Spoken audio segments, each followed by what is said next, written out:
এই যে ওসমান হাদি, শরীফ ওসমান হাদি একটা বলা রেখে বিদায় নিয়ে চলে গেল। বাংলাদেশের সর্ববৃহত্তর জানাজা হয়েছে শায়েখে চরমনাইয়ের মাঠে। দ্বিতীয় জানাজা হয়েছে মুফতি আমিনী। এরপরে বাংলাদেশের সবচেয়ে বৃহত্তর জানাজা ওসমান হাদির।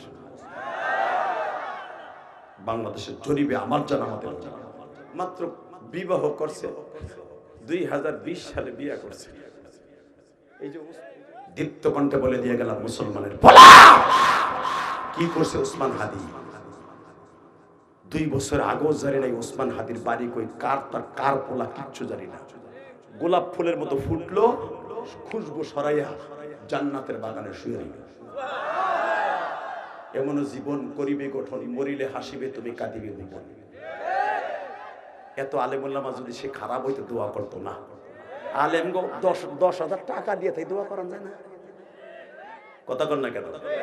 আর বিনা পয়সায় আমার মতো ইলিয়াস রহমান যদি আমি হাদির বাড়িও চিনি না, হাদির জীবন দেখিও নাই, ফেসবুকে যা দেখছি জীবনে করে দিন রক্তের বেলাটা কালেকশন নাই, কিন্তু ওর জন্য কেন অন্তরটা কাঁপে? ওই আল্লাহ কাঁদায়। তুমি বিরোধিতা করে কোনো লাভ নেই। আর একটা লোক সবার কাছে ভালো থাকবে না। আমার নবী থাকে নাই, কথা বলে না কেন? কষ্ট হইতেছে।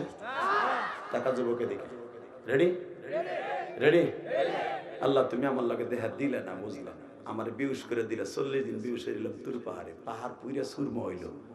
তোর তোমারে কি সচক্ষে কেউ দেখবো না জীবনে?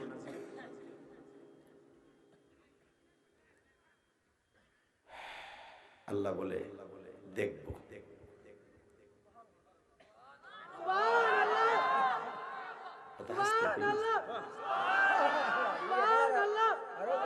রাখ একসাথে কইলে আল্লাহ খুশি, আমি খুশি। রেডি? এত আফসোসের কথা, আদম নবী জান্নাতে রয়েছে হাজার হাজার বছর, কোনদিনও আল্লাহরে দেখে নাই।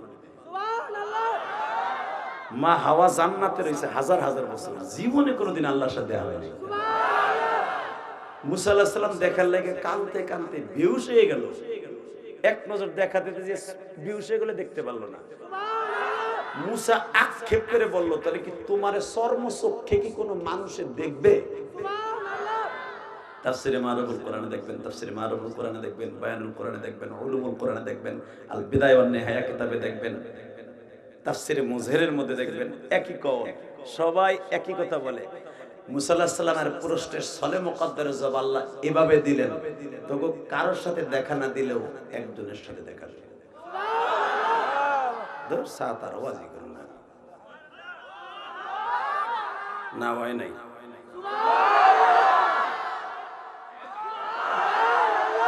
আমি আবার বলছি, একজনের সাথে দেখা দিলেন।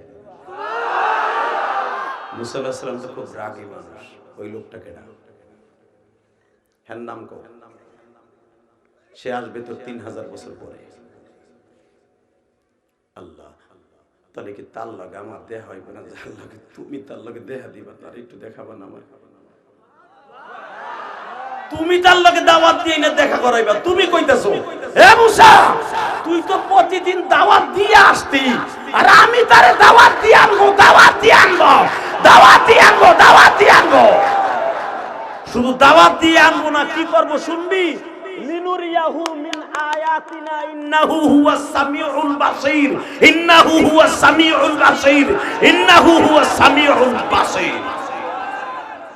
সুবহানাল্লাযী আসরা বিআবদিহি লাইলাম মিনাল মাসজিদিল হারামি ইলাল মাসজিদিল আকসা। তুই যে বাইতুল মুকাদ্দাসের ইমাম না মুসা, এই বাইতুল মুকাদ্দাসে তোর ইমামতি যেখানে করস, এইখানে দাঁড়ায়া আমার নবীর দিয়ে ইমামতি করাবো, তোরে বানাবো মুক্তাদি। মুসার মেরাজ আজগর ভাই আইবো 3000 বছর পরে ইমামতি করবো আমার, তামি কি হবে? তুই কামাত দিবি।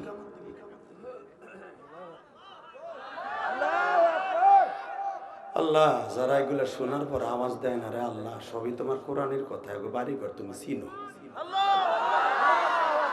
ঘরে ঘরে বহুত জ্বালাইছো, সকালে সংসদে জ্বালাও মিয়া, মমতাজের মতো নটটুকি, তারা হারির মতো নটটুকি, ইনু মিনু সিনু, সংসারটারে নটটুকির পালা বানায় হালাইছে, কথা ঠিক না বেঠে?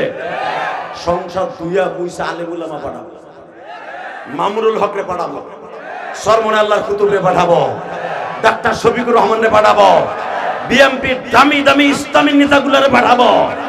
বিএমপি ক্ষমতায় যাক চাই আমরা, কিন্তু আলেম লইয়া যাক। আলেম সারা গেলে পর নিকুচি করি।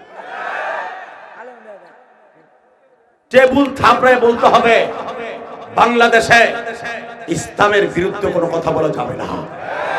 তারেক জিয়া বলেছে ইসলামের পরিপন্থী আমরা কোনো কাজ করব না। বুঝলাম, করবেন না, আপনি বুঝবেন না যে ইসলাম পরিপন্থী কোনটা আর ভালো কোনটা মন্দ কোনটা, এটা বুঝার লেগে আলেম লাগবে। অন্তত 100টা আলেম সিট ছেড়ে দেন, আপনারা ক্ষমতা যেতে পারবেন। আর 100 সিট যদি আলেমকে লেগে না ছাড়েন, ফু ফু, সেই দিন গেছে গা। আল্লাহু আকবার জোরে বলতে পারলেন না মুসলমানের বলা? আওয়ামী লীগের রাস্তায়, বিএনপি এর রাস্তায় যে আলেম ওলামা সংসদে যাক, যুবকরা যাক, একজন মা কাজ বলে চাই ও চাই, কথা ঠিক না ঠিক? আমরা চাই 200 টাকা চাউলের কেজি তাও খাবো, পেঁয়াজের কেজি 400 টাকা কেজি খাবো, মরিচের কেজি 800 টাকা খাবো, কিন্তু ইসলাম নিয়ে মরবো। পুরো ওই নটটুকি স্টেজে আমাগো কারেন্ট পোলাইয়া তুই বুক ফাটতে যে গান গাবি, তোর বুক ঘুষাইয়া ফাটা হালাবার পারে। ওই দিন গেছে গা। লিল্লাহে তাকবীর। কষ্ট হইতেছে চাচা? চাষির চিন্তা লাগতেছে না? ওটা মরুক, 70টা চাষি পাবেন, চুপ করে বই থাকে। লিল্লাহে তাকবীর। রেডি? কাদিয়ানি কাদিয়ানি, জোরে কাদিয়ানি কাদিয়ানি। এটা কয় না, এটা বলা ফরজ, নামাজ পড়া যেমন ফরজ, এইভাবে ফরজ। মাথা ঝুলাইয়া গলাটা উঁচা করে কণ্ঠ মিলাইয়া একসাথে বলবেন ইনশাআল্লাহ আপনি হাউজে কাউসার পাবেন পাবেন পাবেন পাবেন। কেন পাবেন একটু পরে বলবো, ফতোয়া আগে বলি আমি। রেডি? কাদিয়ানি কাদিয়ানি, জোরে কাদিয়ানি কাদিয়ানি। কাফের কাফের, সংসদে আইন চাই, নবীর পরে নবী নাই, লিল্লাহে তাকবীর। কাদিয়ানি কাদিয়ানি। আপনি জানেন এই কাদিয়ানির গোষ্ঠী আর উম্মতে মুহাম্মাদি বলে না, ওরা বলে আহমদিয়া উম্মত। আহমদ কেটা জানেন? ওদের শয়তান নবী গোলাম মির্জা আহমদ, আমাদের নবী আহমদ। এই মির্জা গোলাম আহমদ ওরে বলা জায়েজ হবে না, মির্জা শয়তান। ও আমার নবীরে বলে নবী মুহাম্মদ ছিল লুচ্চা। নাউজুবিল্লাহ। আসতে কইলে বোবা হইয়া মরবা, গলায় ক্যান্সার হইয়া মরবা। গলা আল্লাহ দিছে, আল্লাহর জন্য একটু ইউজ করে। রেডি? এইবার আওয়াজ দিও, আহম্মদি এই শয়তান, মির্জা আহমদ শয়তান। ওরে আহমদ বলবো না, শয়তান বলবো। যে বাথরুমের মধ্যে মরছে, ওরে 12 দিন পরে লাশ পাওয়া গেছে ম্যান হলের মধ্যে, পায়খানার মধ্যে। এই হারামি বেজরমা লুচ্চা, এই লুচ্চাই বলে নবী মুহাম্মাদের ক্যারেক্টার লুচা ছিল। এই জন্য নবী মুহাম্মদ 11টা বিয়ে করছে। মুহাম্মদ যদি বাইসা থাকতো, 6 বছরের মেয়ে আয়েশাকে বিবাহ করার কারণে নবী মুহাম্মাদের ফাঁসি হইতো। হে মির্জা গোলাম আহমদের দল, হে কাদিয়ানির গোষ্ঠী, পারলে আমাকে ওই দামরাই আইসা বড় জ্যাঠালে বাজারে কোষ নবীরে মানি না। তোরে কোন বাপে কল্লা লইয়া তোর পঞ্চগড় যাইতে দেয়, খালি চাইছে দেখবি। তোর কল্লা থাকবে এক জায়গায়, ফুটবল খেলবো তোর কল্লা দিয়া। লিল্লাহে তাকবীর। আপনি জানেন এই কাদিয়ানীদের জন্য প্রতি মাসে বিলিয়ন বিলিয়ন কোটি টাকা সাহায্য আসে পঞ্চগড়ে। ওদের সাহায্য আসে বিমান দিয়া। ওদের যেখানে আস্তানা, ওদের যেখানে বাড়িঘর, আর এক জায়গায় সীমাবদ্ধ। বিমানবন্দর আলাদা, হেলিকপ্টার আলাদা, সব আলাদা। ইসরায়েলের সব শয়তানগুলো এখানে আসে পঞ্চগড়ে। আমি চোখ দিয়ে দেখে বলছি, ওরা 3,000 মসজিদ বানাবে আমাদের এক একটা জেলায়। জীবনের বিনিময় হলো ওদের কোন কাদিয়ানি মসজিদ আমার বাংলার জমিনে বানাইতে দিব না, দিব না, দিব না, দিব না। রাজি আছেন না? লিল্লাহে তাকবীর। তাকালে দেখে কষ্ট হইব। এইবার আমার দিকে আহারে আমার রহমতের নবীর যে আল্লাহর চেয়ারটা ধরে আল্লাহর রাগটা কমাবে, তারে যদি কয় মির্জা, শয়তান গোলাম আহমদ মির্জা যদি বলে কয় লুচ্চা, তারে যদি বলে নবী মুহাম্মদের চরিত্রে লস আছে, ভাইজান যেই মানুষটা কিয়ামতের মাঠে আল্লাহর পাও ধরে রাগ কমাইয়া হিসাব নিকাশের ব্যবস্থা করবে, এবার আমার দিক তাকাবেন, যেই মানুষটা সরাসরি আল্লাহর সাথে কথা বলেছে, মুসা পয়গম্বর আল্লাহর সাথে কথা বলতে যাইয়া আল্লাহ বলে মুসা তোর লগে আমি কথা কম না, আমার দেখকে তুই সহ্য করতে পারবি না, তুই পুরিয়া জইলা মোমের মতো গলে যাবি, ওই চোখ তোর নাই। মুসা পয়গম্বর কয় আল্লাহ আমি দেখবো, আল্লাহ কয় লাম তারানি, পারবি না, আমি দেখবো না, পারবি না, দেখমু পারবি না, দেখমু পারবি না, তুমি পারলে সব পারো, আন্নাল কুওয়াতা লিল্লাহি জামিয়া, তুমি যদি তুমি আমার দেখার এবিলিটি দাও, আমি পারবো না কে দেখতে, আমার দেখতে সেরকম শরীর আমার বানাই দাও। আল্লাহ বলে ওই বডি তোরে দেই নাই, দেব না, তা একটু দেখা দাও। আল্লাহ বলে না। হঠাৎ করে বলেন আল্লাহ যখন দেখা দিবেই না, তাহলে একটা কথা কই, কি একটু নূরের পর্দাটা উঠে আমার লাগে একটু ফুসি মারো না, দেখি না তুমি কেমন।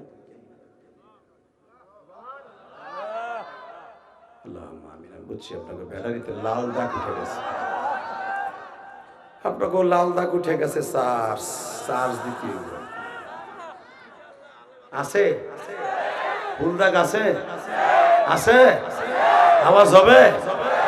وآتينا موسى الكتاب وجعلناه هدى لبني إسرائيل ألا تتخذوا من دوني وكيلا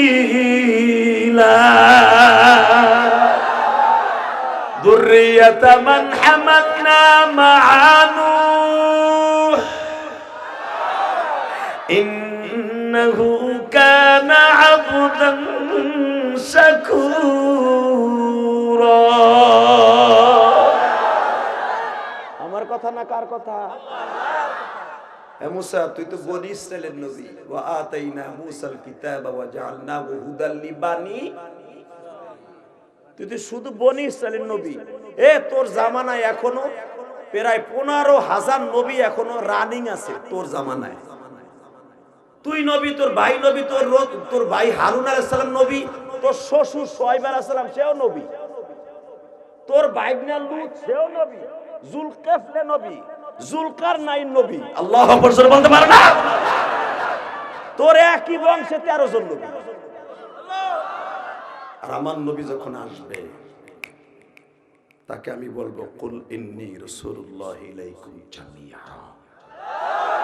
তার মোহরে নবুয়তের পিঠে লেখা থাকবে কুল, হে নবী আপনি বলেন ইন্নী রাসূলুল্লাহি ইলাইকুম জামিয়া, আপনি একাই নবী, জামিয়া সারা দুনিয়া আপনি ওয়ান পিস নবী, ওয়ান পিস নবী, ওয়ান পিস নবী, ওয়ান পিস নবী, ওয়ান পিস নবী। এমনকি মুসা তোরও নবী, আমার নবী, আমার সেই নবীরে কবি লুচ্চ বাংলাদেশে আশেকের রাসূলগুলো পাড়ায় মেরে ফেলে, সবাই আসতেছে ইসলামী স্টেট কায়েম করে। মামুনুল হক বলছে না কয়েকদিন আগে, সংসদে খালি যাইয়া নই কাদিয়ানি কেমনে কাফের ঘোষণা দিতে তার করে দেখাই দেবে। চান না? চান না? চান? চান? কে কে চান দেখে আল্লাহকে হাত উঁচু করে দেখান তো, কে কে চান?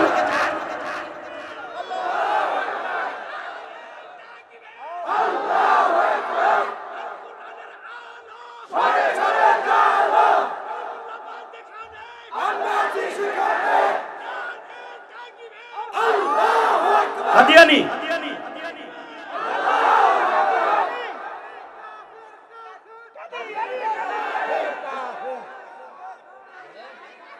লিল্লাহে তাকবীর। যেই স্লোগান দিবেন কাদিয়ানির নামটা উল্লেখ করবেন, খবরদার। লিল্লাহে তাকবীর। রেডি? হে মুসা, সূরা বনী ইসরাইলের ভিতরে আল্লাহ বলেন মেরাজের আলোচনার সাথে সাথে ওয়া আতাইনা মুসাল কিতাবা ওয়া জাআলনাহু হুদাল লিবানি। তুই শুধু বনী ইসরাইলের নবী, তোর ভাইও বনী ইসরাইলের নবী, তোর শ্বশুরও বনী ইসরাইলের নবী, আর আমারও নবী থাকবে সারা দুনিয়ার নবী। এখন কানবেন, কোনো দিকে ঘাটটা ঘুরাবেন না, কোনো যুবক মাথা উঠাবি না। কসম, এই কোরআন হাতে নিয়ে বললাম, যারা নবীর আলোচনা ফাস্টুল্লাহ শুনবি, তুই জান্নাতে যে হাসবি। এই দেখ ছোট্ট জেঠাইলের যুবক, জোরে আওয়াজ দিয়ে কথা বল। আওয়ামী লীগ করবি, বিএনপি করি, জামাত ইসলাম করবি, যেটা মনে চায় সেটা করবি, দল মত নির্বিশেষে, কিন্তু আমার নবীর নিয়ে কোনো দল নাই। এবার আমার আলেম ভাইরা আওয়াজ দিবেন, জগৎ কাঁপানো আলেম, জগৎ কাঁপানো আওয়াজ দিবেন উলামায়ে কেরাম। আজকে দুইটা শ্রেণীর লোক মুসলমান নাম দিয়ে ইসলামকে ধ্বংস করে দিচ্ছে। এক নম্বরে হলো কাদিয়ানি, দুই নম্বর হলো আউল আর ফাউল আর বাউল। আউল ফাউল বাউল, তার মধ্যে তাদের এই বাউল ফাউলের সভাপতি হলো আবাল সরকার। এই আবাল সরকার আমার নবীর নিয়ে কটূক্তি করেছে, আমার আল্লাহকে নিয়ে কটূক্তি করেছে। মান সাব্বা নাবিয়ান ফাকতুলু, বিশ্ব নবী বলেছে যারা আমাকে নিয়ে কটূক্তি করবে, আর সর্বোচ্চ বিচার হলো আর কল্লা থাকবে জেঠাইলে, আর বডি থাকবে ঢাকা ধামরাইলে। দীপ্ত কণ্ঠে আওয়াজ দে যুবক, উলামায়ে কেরাম আওয়াজ দে, কাদিয়ানীদের বিরুদ্ধে, বাউল ফাউলের বিরুদ্ধে। ঢাকা মহানগরে যদি কখনো ডাক দেয়া হয়, আজকে দীপ্ত কণ্ঠে আওয়াজ দে। আজকে 22শে ডিসেম্বর ঢাকা ধামরাই বসে হাজার হাজার মানুষ গভীর রাত্রে আওয়াজ দে, আমার নবীকে যারা কটূক্তি করবে ওর বিচার হবে, ওর কল্লা উড়ে দিয়া ফাঁসির মঞ্চে ঝুলতে কাকে রাজি আছো? আল্লাহকে দু হাত দেখায় দাও।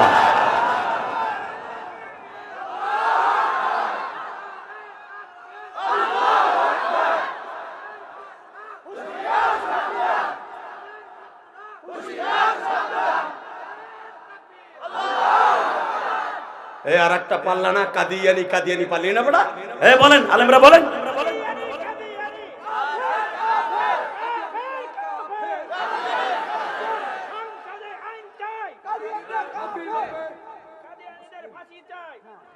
লিল্লাহে তাকবীর। ওইটারে ধরে, ওই সেমরি চাদরে ঢাকে, ও গেলে কিন্তু ওর ধর এদিকে এখন। বেটা ব্যাগ গেল লাগা, এবারে ধর বহা, ও আইসে কর বহা। লিল্লাহে তাকবীর। আহেন মুনাজাত করে আল্লাহুম্মা আমিন। না ওয়াজ করুন, ওয়াজ হইছে 1 ঘন্টা মগা 3টা মুডা, যে উঠবার লুঙ্গি টেনে ধরবে। এটা কি মমতাজের প্যান্ডেল? এটা আবার সরকারের প্যান্ডেল। যাবি তো ঘুষে একশো নাকশা মাকশা উড়ে এলাম। তোর আইতে কইছে কিনা? তোর দাওয়াত দিছি না হলে তুই আইসোর আর যাইতে পারবি না, কইছি না? লিল্লাহে তাকবীর। দুলা ভাই বলাবো, খালি জাকা নাকা দেখবি, বাইরে লুলা বানা হলাম আজকে একবারে। আবাল সরকারের মতো একটা বেজর মা, আমার আল্লাহরে কয় আল্লাহর গোয়া মাথা পাইলাম না, আমার নবীরে কয় দাড়ি রাখবো না। তুই দাড়ি নিচে রাহস না উপরে রাহস, তোর ব্যক্তিগত ব্যাপার। কথা কর না কেন? ও বদমাস 3 পিস পরে, 3 পিস সেমরিকের মতো সাদা 3 পিস পরে হারামি বেজার। কথা কর না কেন? মহিলাকে মতো বোরকা পরে, ও যখন বগল জায়গায় দেখেন ওর বগলের পশম এই মতো ঝুলছে দাড়ির মতো। হারামি, তুই দাড়ি বগলে রাখগা, তোর বাপের ঠেলা তুই বুঝগা। দাড়িরে তুই ইনকার করছর কে? তুই কোন জায়গায় গান গাবি? আদা ইসিতে বাইরে। আমি জানি বাংলাদেশে ওই আইন নাই যে নবীরে গালি দিলে ফাঁসি দিবে। হ্যাঁ, মুজিবরে গালি দিলে ফাঁসি দিবে, এটা হলো জাতীয় নেতা। কথা কর না কেন? শেখ মুজিবুর রহমানরে গালি দিলে ফাঁসি হইব, হাসিনা তারে মারবো। জিয়াউর রহমানরে গালি দিলে বিএনপি এলাকা বাড়িঘর পুরাই জ্বালাই দিবে। মনে রাখতে হবে, মওদুদের গালি দিলে জামাত ইসলাম এটা সেতে কি সেত বা সরমনা পিসাবরে গালি দিলে তার মুরিদরা মাথার পাগড়ি মাথায় বাঁধে, আর আমার নবীরে গালি দিলে কিচ্ছু হয় না। সর্বোচ্চ আইন কি জানেন? নবীরে গালি দিলে 3 মাস জেল। আহারে গজব কেমনে আসে। আবল সরকার তুই বাইরে হবি, আমি জানি আইজলে বাইরে হবি, কাইলে বাইরে হবি, বাইরে আইস দামরাই তুই গান গাইতে আহিস, জেঠাইলা আহিস, তুই আমার এলাকায় যাইস, গোপালগঞ্জ না কেরানীগঞ্জ, কোথায় গান গাবি গাইস। তোরে জ্যানতা কবর দিয়ে হালাবো, জ্যানতা কবর দিবে, জাগায় কেন কবর দিয়ে হালাবো। তো খালি তোর কানে আমার আইয়া লোক জেহাদির নাম দেখাই দেব। লিল্লাহে তাকবীর। পারবি না তোরা? পারবি না, কথা পাবে না। হিজলা বিটিকে মতো বই রিসিস কাজে কিছুই কষ্ট খালি সেতা সেতি পারস হুজুর গো লাগে নাকি? লিল্লাহে তাকবীর। খালি বারে হুজুর গো লাগে, ইমাম গো লাগে। এ হুজুর এটা আমাগো মসজিদ, আমাগো কয় বাপের মাদ্রাসা, তোরা চালা হুজুর একশোস কে? কথা কর না কেন? সভাপতি সকালবেলা চাকরি খায়, বিকেল বেলা সেক্রেটারি জোড়া দেয়। কি ব্যবসা লইছে মসজিদ লইয়া, ও বাবা। ওনাকে কয় বাপের পৈতৃক সম্পত্তি মসজিদ মাদ্রাসা। হারামি বেডা বদমাইশ হিজলা কালীবারে নরম ইমাম সাহেব গুলো কথা বল না কেন? আরে ৭০০ ইমামতি করছে, আমি জানি তো যেটা কি যন্ত্রণা কি গজব মসজিদের কমিটি। কথা বল না কেন? তবে আপনার ভেঙে লাগার কথা কই না, মিরপুরের কথা কই। সরকার পতন হইল, পরের দিনই এক গুরু ভাইয়া কয় ওনার বাড়ি গোপালগঞ্জের হালাবে না, হালাকে আমি জীবনে কোনদিন আওয়ামী লীগ করি না, কসম আল্লাহ। আমার কিছু বক্ত থাকে না, ওরা লাড়ি নিয়ে খারাই গেছে সারা জীবন। ৮ বছর এই মসজিদের কর্তৃ হুজুর জীবনে কোনোদিন আওয়ামী লীগের প্রশংসা করলো না। হুজুরের চাকরি কই যাইব, চিন্তা করলাম আমার মান সম্মানে আমি আগিয়ে যাইগা। কথা কন না কেন? শুধু একটা কথার উত্তর দিবেন, খালি পারেন আলেমদের সাথে না। নরম পাইছেন, ওটা তো পরের পোলা, ওটা তো তোমার পোলা না। যদি পারো একটা ছেলের আলেম বানায় দেখে, মগার পর মগা পারলে একটা আলেম বানায় দেয়। 17টা বছর পড়ে তারপরে আলেম হয়। এই কোরআনটারে বুকের মধ্যে গাইতে পুতির মতো তারপরে আলেম হয়। কষ্ট হইতেছে অজ্ঞাবে, তারপরে লিল্লাহে তাকবীর। আমি জানি আপনার কষ্ট হইতেছে।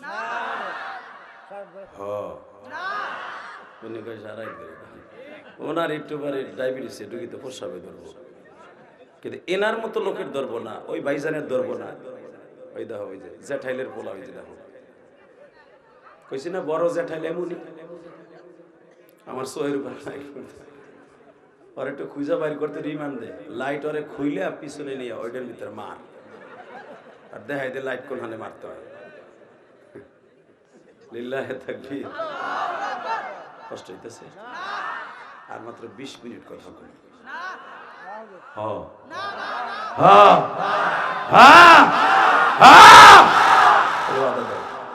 যে উঠবে আর লুঙ্গি টেনে ধরবে, আমি খালি খবর দরে।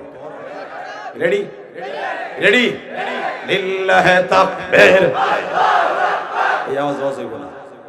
লিল্লাহে তাকবীর। দিন ইসলাম, দিন ইসলাম। আল কোরআনের আলো।